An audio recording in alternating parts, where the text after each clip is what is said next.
All right, what is going on, ladies and gentlemen? How is it going? I am Is There No One Else? The video I'm bringing you today, I have some old footage from back in July. I did a video back then, and I talked about the new meta in Stonethorn, the new meta going forward, and how it was going to be proc sets. And it received a lot of backlash. A lot of people agreed with me. A lot of people that were around for the last proc meta, they were like, oh yeah, you know, I definitely see where you're coming from. And there were a lot of disagreements at the time, and you know, I attempt to show how, you know, with the new meta, with where the game is at now, with health-based healing and everything, a lot of the old weaknesses of proc sets don't exist anymore, and you can make infinitely more powerful builds. And so that's what this video was. I just ran 3 procs, and you can run more procs now, but I was running 3, and I was just light attacking Mad Hatton. And Mad Hatton's a buddy of mine, and I really appreciate him once again going out there and helping me, you know, attempt to show how powerful proc sets are by just killing him with light attacks. He's a good player. He plays out open world outnumbered, you know, 1vx, 2vx. He's on just about every El Lobo video. And the other reason I did this is, speaking of El Lobo, he likes to post videos where Mad Hatton dies, and I felt like I was missing out on the watch Mad Hatton die in a video market. Like, I haven't posted this video since July, and I didn't want to miss out on that audience, and so I figured that this would, you know, help me compete with Lobo in that department. No, in all seriousness, I thought this would be a good starting off point. I'll provide a link in the description if you guys want to check this out, but basically everything that I talked about in this video happened. You know, everybody's talking about how there's high health, very tanky individuals, and we need procs in order to deal with the tank meta. And the point I'm going to try and show in this video is not to expose Mad Hatton. This is just the starting off point. I'm here to show that procs contribute to the tank meta. And so the issue is, when you have sets that are extremely powerful in one way or another, whether it's defense, survival, sustain, it doesn't matter what they're really strong at, you can build into other things. And so I showed with proc sets on a Magical Warden that because all the damage comes from the base value of the procs and then it gets buffed by Markarth, I do not need to invest into any damage and anything else. I can kill people, and Mad Hatton's a good player. Not everybody in this game is a good player. So if I can kill Mad Hatton with just light attacks, there's a lot of people in this game I can kill with just light attacks with this specific build. So because procs are so powerful, it allows me to adjust my other stats. And so when you're looking at a build, you have to look at everything, like everything that you need. And so when I talk about a build, there's different ways to survive. Okay, there's different, you can get sets that heal you, like Chokethorn, like Troll King, Cyrodiil's Crest, you know, sets like that they give you certain Earth Gore, sets that give you amount of healing.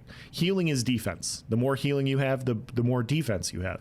You can have sets that give you damage, whether it's flat weapon or spell damage, whether it's pen, whether it's crit, whether it's procs, it doesn't matter. That's all damage. And then you have sustain. Sustain can be reduced cost. You can get it via glyphs. You can get it via an enchant. You can get it via major and minor endurance buffs or whatever through potions, class, racial passives. There's all these different ways to build. And so you don't have to be tanky by just running tanky sets. I've tried to show that a few different times that you don't have to. And I'm not running stage 3 vampire in my fight against Mad here. I actually could have made an even more disgusting setup in hindsight. But it brings me to my sweet MS paint graphs. And so what we have here, what you guys are looking at, is this is the minimum amount needed for 1vx. And I picture it as 3 cups, okay? And it's not 2 girls, 1 cup, guys. That's a different website. You're gonna have to go somewhere else. This is wholesome family MS paint goodness. I would like you to keep that off by, no, I'm just kidding. When you're looking at a 1vx build, or when I am, this is how I typically build. I need a minimum amount of defense, I need a minimum amount of sustain, and then I stack the rest of the offense because I want to have as much killing power as possible when I'm fighting severely outnumbered, because I want to try and nuke as many people as quickly as possible. The faster I can nuke people, the faster I can finish off the 1vx, and it potentially gives me it's more fun and more rewarding to play. Now, different people build in different ways. So for 1vx, a lot of people do the minimum amount of, like my buddy Smithy, he does the minimum amount of offense that he needs to kill people, and then he stacks in a defense in sustain so that he can survive. He still can kill most people, but he'd rather be a tanky boy than that. There's multiple different ways to build. There's no right or wrong answer. Now, that's just starting out for 1vx. Those are the minimum requirements. When we have a meta where new sets are introduced and everything, the goal is to get to the minimum amount for a couple things and stack into more. Once you're there and you're playing on a class for a little bit, you're then trying to work out the edges. You're trying to find a set that gives you maybe 3 to 5% more damage than what you're wearing so that you can stack in more recovery. Like, okay, well, New Moon Acolyte is giving me this 5% cost increase, and Titanborn is similar damage. Without the 5% cost increase, I can run Titanborn instead of New Moon. I'm going to have similar damage. I'm going to have a little bit less healing, but I'm going to have better sustain because Titanborn isn't giving me that 5%, and that'll allow me to maybe switch an enchant on my jewelry, and so I'll actually be hitting harder for the same amount of sustain because of these little maneuvers that I'm doing. And so it allows you to work out around the edges. And so now all of a sudden my defense is a little bit better than the minimum. My sustain is a little bit better than the minimum because I've found better sets. Does this make sense? So it doesn't matter if it's defense. It doesn't matter if it's offense. It doesn't matter if it's sustain. You need a certain amount of any of this. And it's not just for 1vx. I'm just talking because that's typically what I do. Outnumbered, 1vx, small scale, whatever. Whether you're a healer, it doesn't matter what your role is, you're still fulfilling this, whether it's defense, sustain, or offense. If you're a healer, you're not doing any offense. It's just defense and sustain. So what happens when proc sets come into play? Well, I've shown in previous videos, Joy Division on the forums posted a really nice post a while back talking about how proc sets are the equivalent of, anywhere from 900 plus weapon and spell damage. And the old Sheer Venom was up to like 1500 weapon damage based on its scaling modifier. And so when you compare sets, and when you have, one of the best weapon damage sets, Clever Alchemist, it's one of the best. It's giving you 650 weapon and spell damage. And you have sets that are better than that at base. You're getting so much offense in your 5-piece bonus that it allows you to fit in more sustain and more survivability. So if I wanted to get to similar weapon damage as a proc set, I would have to invest not only my 5-piece bonuses, but I would also have to invest my enchants. I would have to potentially invest my Mundus Stone. I'd have to potentially change my race to something with more weapon or spell damage so that I could hit just as hard as a proc-based set. Because I have to sacrifice all those things, my offense to get is just as good. I'm sacrificing a lot of sustain and a lot of defense. Well, when procs come into play and you get so much natural weapon or spell damage on those 5-piece bonuses, you go, oh wow, I can run recovery on my jewelry. I can run all recovery on my jewelry. I could change my Mundus Stone to recovery. And now I have so much base recovery that it now gets further enhanced by the new recovery potions. Potions are giving you 40% more recovery now, and then you also get more scaling off of continuous attack. Now our sustain is way higher for the same amount of damage I was building into before. And so now my sustain is amazing, and I have just as much offense, if not more, because like I said, it's going to be really hard for me to stack in that amount of damage that I get with proc sets. That allows me to go stage 3 vampire. And so now I can stack more health because my damage is good. I'm not getting damage based off my weapon or spell damage. I can now move stats based out of my magicka or stamina pool. I can put them into the health pool. A lot of classes have health-based heals. I can now have higher healing because I have a higher health bar. I can run stage 3 on death, and now it's going to be even harder to kill me, so I'm tankier because I have higher health. I have better healing. I have better survival sustain because I built so much into it, and I have the same or better damage. And so what it does when you have these sets that come into play is it throws everything else off kilter, and you just have these new stats. And so when you see people and you're like, oh wow, we have these unkillable 45k health builds that are one-shotting people, this is what they're doing, guys. This is the blueprint. I just said it in this video. If you're paying attention, you're taking your notes, this is what they're doing. This is why they're able to do this, and you're not, because they're building in this way and you're not. And so It doesn't matter if it's proc sets. I'm just bringing it up now because this is the more problematic thing right now, but proc sets do not solve the tank meta that we're currently in. They don't. There's no, you're going to build tankier when you can get so much free damage. And so what you have to do is you either need to, there's a few things you need to do in my opinion. You need to reduce health-based healing.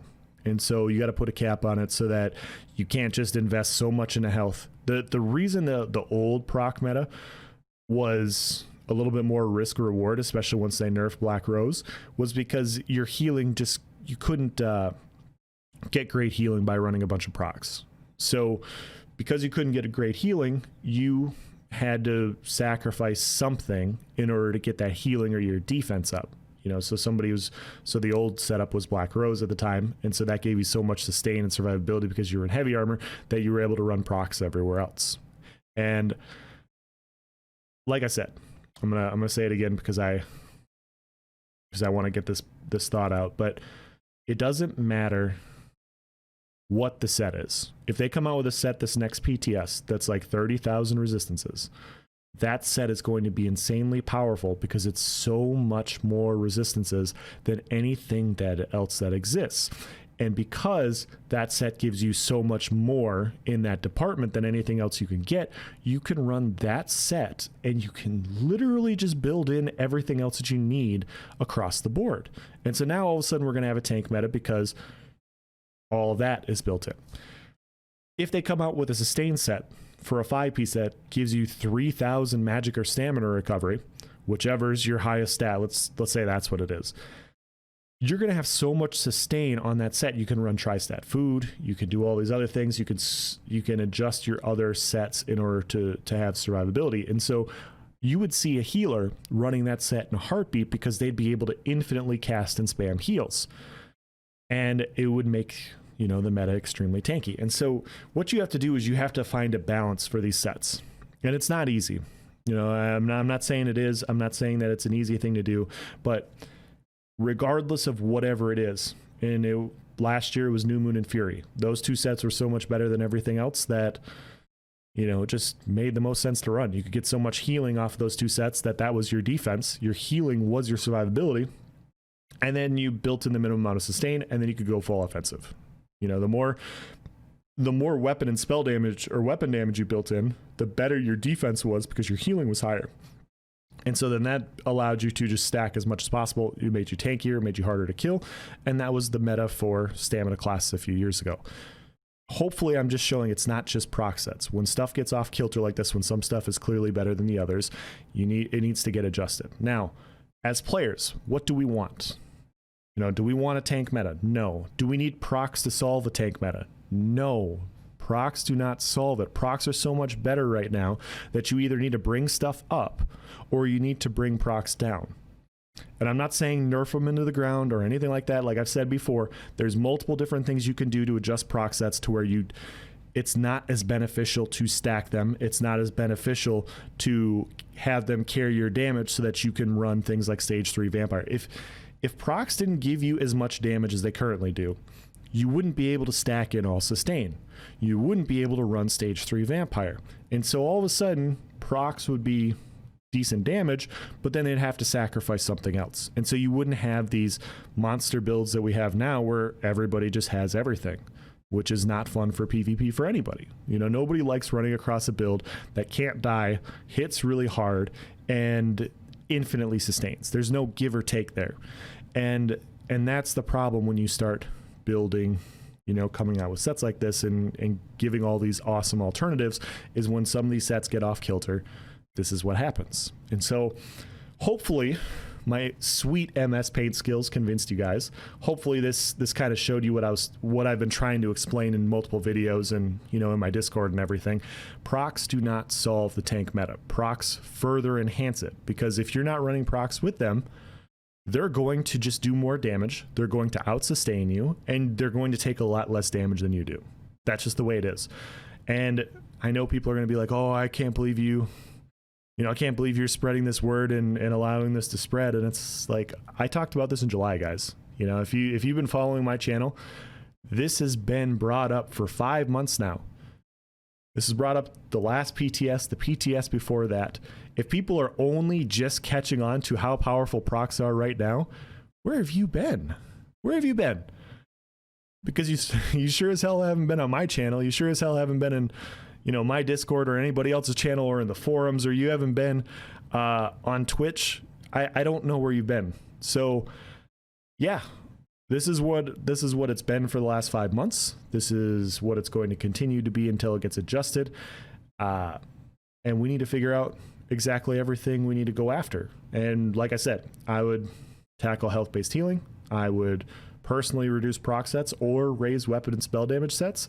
And I would look at ways to, if you're okay with, you know, the recovery for stamina classes getting major and minor endurance, you know, off of rally and potions, you need to do the same for Magicka classes. If you can give Magicka classes, major and minor, whatever the Magicka recovery one is, I can't remember off the top of my head. If they can get major and minor and they could stack more recovery naturally via potions and a skill that passes that they're going to run on all their setups anyways, like let's say Entropy. Let's say Entropy does it. If they can get that, then they can build in more damage on their classes and their builds are going to be stronger, and that helps bring Magicka classes in line with stamina. All these little things around the edges help out quite a bit. So yeah, that's going to be the end of this video. If you guys liked it or if you have any questions or comments, please provide it in the section below. I'll do my best to answer it. Hopefully my sweet MS Paint skills didn't intimidate any of you guys. You know, I'm just a guy like the rest of you. You know, after 4 years of posting YouTube videos, I finally decided to unlock my gift. So hopefully it didn't scare any of you guys away. Thank you for watching, guys. Have a nice day.